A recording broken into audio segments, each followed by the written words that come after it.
Hey, how are you guys doing today?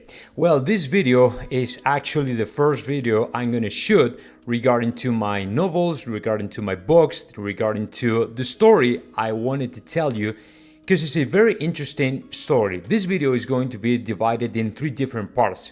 The first one is going to be my personal connection with the story, with the main topic, which is the Winter House, not the Winter House, which is kind of like more English. Winter is the last name of a very popular German, not soldier, but person who in the time of the Nazis was living in the south of the Canary Islands, in one of the islands called Fuerteventura, where the story is developed, right, through my book. So, first off is to tell you like I said, my personal connection to the story. The second one is offer to you guys some context, right? So you understand why this happened or why the story has something to tell. And of course, I wanted to talk to you a little bit about the big context, right? The Second World War a little bit and why the Nazis allegedly used this house, these routes to escape and all that stuff. So let's get started off by saying something about my personal story and connection regarding to the last flight to Fuerteventura, which is the title of my book. Well, back in 2016, it was summer and my wife and I decided to fly to Fuerteventura. It was the only island we haven't ever been to from the Canary Islands. We know pretty much very well every single island of the Canary Island, and they're beautiful, by the way. And if you really want to visit them, that'd be awesome, since they are very unique, very original, remarkable in terms of the landscape you will find there. You cannot find it at any other place in the world. It's kind of like volcanic sand, like black, every single thing, and then these kind of weird mountains, right, that are not kind of like the big mountains in the like the Rocky Mountains or something. A completely different story. And then the beaches around there are just awesome and beautiful, and not gonna say there's no people around, but not many people to be packed. So it's really worth it. So if you guys have ever a chance to go there, just go and visit because it's beautiful. So the story with the Winter House is basically that I have a friend living there in that island, right? And he told me about a house that nobody really wants to talk about. It's a very mysterious house. It's in the middle of nowhere, in the middle of something, like located in the middle of a mountain, I would say a hill, right? You gotta go uphill, walk a little bit. I think back then there was no access by car, right? And you gotta go walking for a little bit. And then when we went there, he told me to go there and visit because it was going to be so amazing. I never heard about the story. And apparently there is a guy who actually still lives in that house, who is allegedly one of the descendants of the people who once worked at the house for this Winter. I think it was Gustav Winter, right? The owner. So Gustav Winter is actually one of the historians, right? One of the main characters in my book. And this guy, when he was developing projects there in the island, or allegedly working for the Nazis or for the Third Reich and stuff like that, he was the main, or one of the most important persons in the island, right? So allegedly he had a lot of people from the island working for him. That is why one of the other main characters, Matteo, is inspired in one of these people working for him back in the 40s, right? So what happened was I went there, my wife and I, with my little daughter, my friend. We went there, and the guy he knew my friend for a while, because my friend was very interested in the story and he visited the house for a bunch of times. So every time we would go to the island, some of our friends, he would go and say, hey, let's go visit this, let's go tour this house so you can know the story, because this guy allegedly made the news in the History Channel, and it was kind of like important, right? And he had something to say. And I said, okay, I agree with that. And we went there. It was a Saturday. It was a Saturday morning. I still remember it was super cloudy, not rainy, but cloudy. It was a kind of mysterious day, this kind of like mysterious environment around this house and the beach and all that. Well, so we went there. The location is Cofete. It is called Cofete, which is actually featured in my book. And we went there, and the guy was there. It was a guy in his 40s maybe, and he said he had his uncle is still alive, and he apparently worked when he was a kid in the house as well, so he knew things, right? And he actually came out with a document, like a bunch of papers, right, in his hand. Papers he didn't want to show me. I mean, he was reading, he said, well, we introduced each other and all that stuff, and we were touring the house, and he was showing me the different rooms, he was showing me the different places and the different kind of like offices and departments and the patio, everything, every single different room in the house. I set foot in every single one of them, so I knew every single corner of the house. And yeah, that's true, there were rooms kind of like hidden, kind of like if you don't know it, you would never say there was a room right there. Kind of like weird things, but I don't know, the guy was telling me the story to me and my wife, telling me, yeah, my parents or my grandpas, they lived here, they worked for Sir Gustav Winter, and they were telling me things, and now I am the one responsible for this house. Actually, the guy, I think that he lives in the house, right? He's the only person, by the way. There's no more people around nowadays, right? The house is kind of like abandoned, but this guy is taking care of it. I mean, I'm talking about 2016 when I first visited this house, and apparently the things are going in the same way. So I haven't changed any much.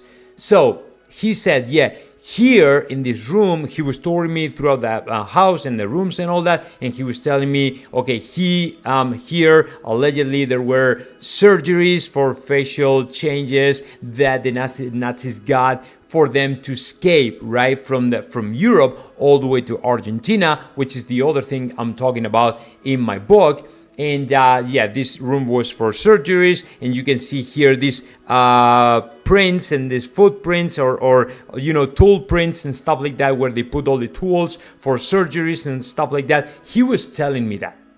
That doesn't mean I believed everything, but I don't know whether it was the environment, whether it was the story, whether it was whatever it was, man. I was feeling kind of like, okay, here there might be some true about this. I think there's some true in his words, right? And then from the highest part of the house, we went up to the rooftop, and we saw, looking down to the beach, we could see a kind of,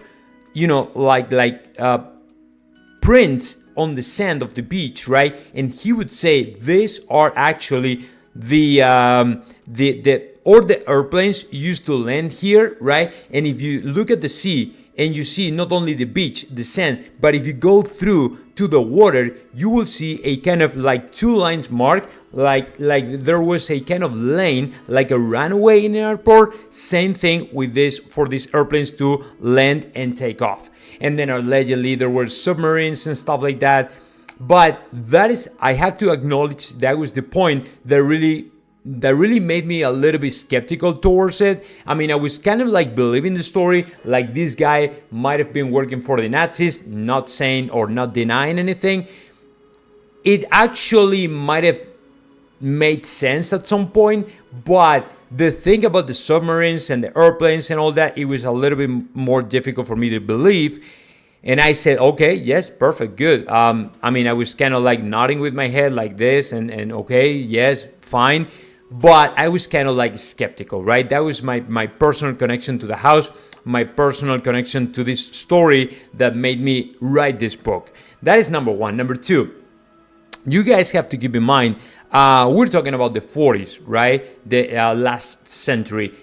In this context, Spain remains kind of like neutral, kind of like they sympathize with the Nazis, but they don't get involved in the war. So it's kind of like, okay, I'm going to let you do your thing here, but don't get me engaged too much. since there were, I mean, the Allies, the United States and the UK and France were keeping an eye on Spain and every single one of our moves. So they made sure Spain wasn't on the side of the Nazis, right? So they were kind of like, okay, Spain might be the theater for you guys to walk around, take a look and investigate and stuff like that. Because the Canary Islands and more in the southern part of Spain is a very strategical point, right? From a military perspective, right? So it was desired for the Nazis, it was desired for the Allies as well. So it was kind of like we were in the middle, but we had gone through our civil war, so there was no point, there was no sense for us to get involved in another big war, right? So we were exhausted, we were poor, we had so many restrictions, people had no food, people had no clothes. So it was a kind of like super difficult and really complicated situation for the Spaniards to live through. So that's why we were trying to survive. And since we had these kind of people like Germans and British and all that people living in the islands for different reasons, I'm not saying only for war purposes or whatever, we were willing actually to accept any single kind of job so we could put a plate of food on the table. So that was the point. That was the 40s for Spain. The 40s are a really rough decade for the Spaniards, right? So we were able to manage and get along with the British and get along with the Nazis as well, and trying to be in the middle. So that is the context in which the story is developed in the book, and that is what I try to portray in the whole story. That is the second part, right? And then the third part I would talk about, it is basically the whole context, right? The Second World War. I mean, the story is actually told in terms of the turning point that happens in the middle of the 40s when, well, not the middle of the 40s, sorry, my mistake. It was more like around 43. And actually in the non-fiction book that I'm going to publish alongside the novel, alongside the fiction book, is where I tell you and I actually describe all the different times for the Nazis during the Second World War. At first, everything was going fine. They were winning everything. They were invading Poland and the north of Europe. They actually reached Paris and they were kind of like dominating the whole thing, right? Whereas the Allies and other countries were kind of like scared. Even the Soviet Union was scared because they didn't have the military production the Nazis had. The problem actually came up for the Nazis the day they decided to go and attack Russia and UK at the same time. They're both different fronts, right, or front attacks. It was a big mistake it was a big mistake by the Nazis because they were probably trying to occupy too much space, right? And the Eastern front, the eastern line of attack was so massive, was so long that actually exhausted all the resources of the Nazis, right? So that's why, in my opinion, and in opinion of a lot of historians, that was a big mistake, and actually the winter made the rest of the thing. So if it didn't happen that way, I would say the Nazis would probably have more chances to win the war, but the way it happened, it was pretty much done for them, right? So that was the whole context. In 43, it is the turning point for the Nazis. And that's why the German Reich decided to retreat, right? To keep everything they had so far. But it was so late, since the Allies and the involvement of the United States in the war, it was like the turning point for the war to be won by the Allies.